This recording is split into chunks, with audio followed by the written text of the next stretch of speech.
o Ludo vai ter que enfrentar o cara mais poderoso da obra de Gashakuta. Depois de todo aquele problema que os limpadores simplesmente enfrentaram, né, com a Amo e tudo mais, eles simplesmente foram embora, deixando ela ali sozinha no seu castelo, ou melhor dizendo, torre, ou seja lá o que for. O grande problema é que ela foi pega aqui pelos vândalos, e para piorar a situação, logo alguns capítulos seguintes, eles são atacados aqui, né, no caso a sede deles, pelos tais assaltantes que simplesmente perceberam, depois de gastar algumas bombas, que não dá pra entrar de jeito nenhum naquele local. E isso devido, né, no caso aqui é revelado que tem simplesmente um cara que, bom, ele fica debaixo de um cobertor e vive no escuro, que simplesmente usa seus poderes para proteger, né, aquele local, e ele simplesmente diz: aí, atacaram de novo. Se quiserem entrar aqui, vocês precisam conseguir a permissão do maior recluso de todos. Mas simplesmente quem sai lá fora para resolver toda essa situação é a Samuel, e vamos ser bem direto ao ponto, ela simplesmente desvia um míssil na direção dos caras, já assim, né, mandando pra vala algumas dezenas deles. Minha filha, vira isso aí pra lá, que isso aqui é com um canal de respeito. Mas assim, pra piorar a situação, na verdade, melhorar a situação, ela começa a desviar até mesmo de balas, usando o seu óculos, que seria a sua personarma, né, e pra mim agora, só parando pra analisar, seria uma das mais apelonas. Enfim, todo esse papo aqui acaba se encerrando com somente ela enfrentando eles. Mas então é cortado do nada, mostrando aqui os vândalos, e inclusive o seu líder, dizendo o seguinte: vamos, uma tempestade se aproxima. E quem diria que essa tal tempestade aconteceria já logo no próximo capítulo. Mas enfim, eu já vou explicar toda essa história pra vocês, mas antes, obviamente, eu vou pedir pra vocês deixarem um bendito like aí pra dar aquela engajada no vídeo, e também pra mim entender que vocês gostam e querem que eu continue trazendo aqui conteúdo de Gashakuta, no caso aqui na cronologia que eu tô seguindo. Inclusive, quem quer ver desde o início é só simplesmente ir ali na playlist dentro do meu canal de Gashakuta. Mas antes, assiste esse vídeo até o final, né? Se inscreve no canal que não é inscrito, comenta aí embaixo o que vocês acham, mas enfim, bora logo começar aqui essa história. Então, basicamente, depois de toda essa história e simplesmente também o ataque dos assaltantes, todos os limpadores se reúnem aqui num restaurante, né, pra eles comer, beber e, enfim, né, descansar. O próprio Ludo se pergunta: temos uma refeição em grupo tão de boa? Ué, não acabamos de ser atacados? Então o Angie simplesmente diz: você não entende, não é? Pra nós, dar uma respirada é uma necessidade. A Ryu também entra na onda, dizendo: sim, acabamos de terminar uma tarefa difícil, então vamos todos bater um rango juntos. O Zanka já vai direto ao ponto, fala: apenas fique quieto e come. Mas assim, de certa forma o Ludo ele tá certo, inclusive ele diz: não, eu quero dizer, fica um pouco mais alerta ou algo assim, né, tipo, depois de tudo isso, inclusive descobriram onde eles vivem, mas enfim, eles acabam aqui meio que deixando o Ludo um pouco menos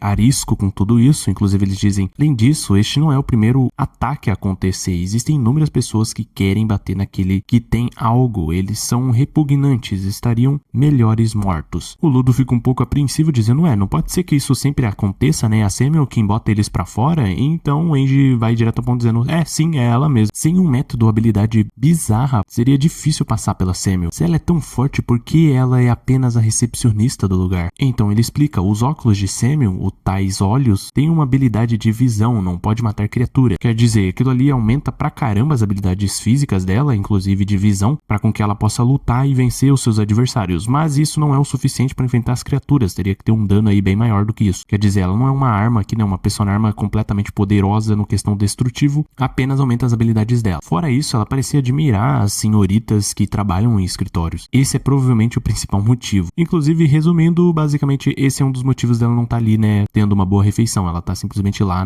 como secretária. Resumindo, se alguém deseja usar sua personarma ao máximo, é do tipo ofensivo. Por outro lado, se alguém não deseja causar problemas e quer proteger, entre aspas, a sua personarma, é melhor ser do tipo defensivo, que é basicamente o que ela é. O Ludo acha aquilo ali completamente incrível, inclusive ele diz: eu quero conhecer mais Givers. Então eles dizem: calma aí, o pessoal já tá chegando aqui, né, tipo, o restante aí, né, dos limpadores, e simplesmente eles escutam um barulhinho, e do nada chega aqui alguns novos Givers que já foram nos apresentados antes, o tal time criançada, né, que ela costuma aqui dizer. Basicamente esse aqui é a Gita Rive Fantasia, vamos só chamar ela de Gita, que é melhor. Essa menininha aqui que já teve uma rixazinha de leve ali com o Ludo quando ele chegou, seria a Dia Santa, então ele já conhece. E eu, no caso, né, o chefe da equipe criançada, ou mais pra responsável, né, Brot Santa. Mas Mas enfim, resumindo, eles começam a conversar aqui bastante coisa, e no meio de tudo isso alguém simplesmente misterioso começa a conversar ali, né, com o Ludo, dizendo: pode ser, de qualquer forma, fiquei sabendo que os vândalos atuais são ainda mais perversos. O Ludo responde dizendo: eu estou dizendo, temos que ficar muito mais em alerta. Então ele responde: por quê? Tem alguém vindo atrás de vocês? Ele então diz: sei lá, não é como se fosse um ladrão ou algo assim. Ladrão? Você não quis dizer vândalos? Bem, é problemático estar na mira dele. Resumindo, ele diz pro Ludo tomar bastante cuidado, inclusive ele tem que ficar alerta ou será roubado facilmente. Aliás, lembrei agora, eles, no caso os vândalos, estão procurando por coisas como essas aqui, e simplesmente mostra aqui a bota do Ludo, que ele estava usando agora há pouco. O mesmo fica completamente impressionado, percebendo que claramente são os vândalos ali disfarçados. Inclusive o cara que roubou a bota dele é simplesmente o chefe, um dos caras mais poderosos, perguntando: não cobrarei nada pela informação que eu sou o chefe dos vândalos, quando simplesmente a atenção é voltada aqui para uma televisão ali, dizendo: estamos falando disso desde semana passada, e finalmente está chegando uma tempestade furiosa, no caso aqui uma tempestade de lixo, procure abrigo imediatamente. Então ele diz: a previsão do tempo nunca erra. Eles permitiram nos preparar, enquanto mostra aqui que a aura dele é completamente tenebrosa. O Ludo obviamente fica bem assustado enquanto ele diz: para uma tempestade sem precedentes. Simplesmente nesse momento todo mundo, no caso aqui os limpadores, começam a atacar ao mesmo tempo, vindo aqui na direção do Ludo e o chefe dos vândalos que tá segurando ele pelo braço. O próprio Ludo vai tentar aqui dar um socão na cara dele, só que nesse momento em que todos iriam finalmente acertá-lo, alguém aparece nas suas costas e ele só dá aqui uma envergadinha pro lado e simplesmente todo mundo erra, enquanto ele vai entrando pra dentro daquele tal portal feito por espelho, ou seja, o que for, e todo mundo cai lá pra dentro, como se ele já soubesse o que iria acontecer. O cara que tá simplesmente segurando aquele tal portal dá uma risada dizendo: pegamos os limpadores. Então eles simplesmente caem aqui pra um lugar completamente escuro. O próprio Angie diz: pelo amor, estávamos apenas comendo, ainda nem comemos a sobremesa. O Ludo então levanta muito irritado dizendo: eles fizeram alguma coisa com a Amo. Obviamente todo mundo fica pé da vida com isso. Então de toda aquela escuridão simplesmente uma luz surge e nada mais são do que os vândalos. O chefe deles, o Jabbar, tá aqui inclusive, e muitos outros. O Ludo se pergunta: aonde está a Amo? E o cara simplesmente, mesmo em silêncio, transmite aqui um medo e uma aura assim completamente pesada. O Angie então toma a frente dizendo: olha, são os vândalos, é seguro dizer que você está tentando levar o Rudo outra vez, não é? Sinto dizer, mas dessa vez o Rudo tá com os desajeitados. O chefe então dos vândalos simplesmente vem aqui calmamente pegando um relógio, olhando pra ele e dizendo: você disse que estava preocupado com a falta de tensão nos limpadores, Ludo. Sinceramente eu vou chamar ele de Ludo, porque Rudo não dá não, velho. Então ele continua: isso foi um erro, as pessoas aqui estão sempre prontas para lutar. Graças a isso não vou tirar os meus olhos de você, é por isso que estou aqui. Esses seus companheiros não estavam dentro das minhas previsões. E simplesmente começa a cair um monte de terra, poeira, seja o que for, provavelmente tem a ver com aquela tal tempestade de livro, e todo mundo começou a ser separado, cada um para um buraco ali dentro daquela tal caverna, deixando o Ludo sozinho aqui com o chefe, simplesmente um dos novatos contra um dos caras mais experientes e mais poderosos da obra, enquanto todos os outros entram dentro dos portais para encontrar e enfrentar os limpadores, cada um uma batalha diferente. Enquanto o Ludo vai ter aqui uma conversinha, se é que vocês nos entendem, com o chefe dos vândalos, e assim, na minha concepção, provavelmente o Ludo vai apanhar bastante. O mesmo que pergunta: quem é Amo? É por causa dela que vocês estão zangados? Mas eu também compartilhei a sua ira. Meu nome é Zódio. Por que não acabamos com esse mundo juntos? Encerrando assim o capítulo 48 de Gachakuta. E simplesmente, se vocês quiserem que eu continue trazendo aqui, deixem o like, se inscreve no canal que não é inscrito e até a próxima.